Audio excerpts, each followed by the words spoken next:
तर तुम्हाला झाडं ओळखता येतात का कोणाला? ते काय ही मुलं लहान आहेत. हे झाड कसलं आहे हे माहिती आहे का? सीता अशोक आहे. सीता अशोक बायकांच्या गायनिक प्रॉब्लेमसाठी अशोकारिष्ट जे बनतात ना ते या फुलांपासून. हा खरा अशोक आहे. तो उभा असतो तो अशोक नाही, फॉल्स अशोक आहे. आसू कला म्हणतात त्याला. हा खरा अशोक आहे आणि याला सीता अशोक. सीता याच्या खाली बसली. कॅनोपी पार्क अशोक वनामध्ये. त्या अशोकाखाली तिला सावली कुठून खाली खाली जातं. हे जमिनीला टेकलं की तिथे आणि एक झाड, याला वॉकिंग ट्री म्हणतात. हे झाड हे नाही आहे, हे झाड नाही आहे मूळ.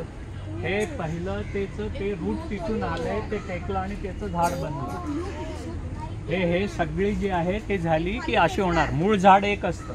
आता झाडाला त्यावेळेला त्याच्यामधून ॲसिटोसिन, डोपामाइन ही सगळी कामिंग हे म्हणतात त्याला जपानमध्ये शिरीन योकू म्हणतात. फॉरेस्ट ट्रॅकिंग आणि ट्री हगिंग.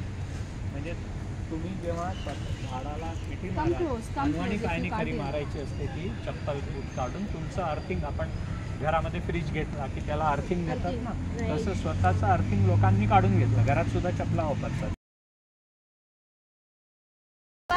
थांबा थांबा आणि आपण काय म्हणायचं? ट्रीज.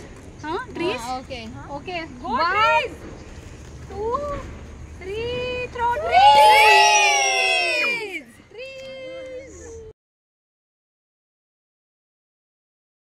आता तुम्हालाच आज कळलंय ना की आपल्याला आंबा, चिंच, आणखी तुळस सुद्धा ओळखता येत नाही.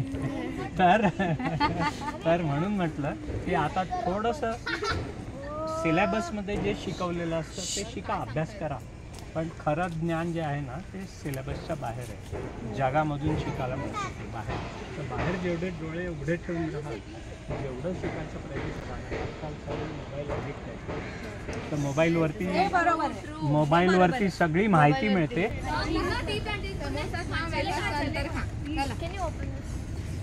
आणि हे सगळे डबे उचलून घ्यायचे.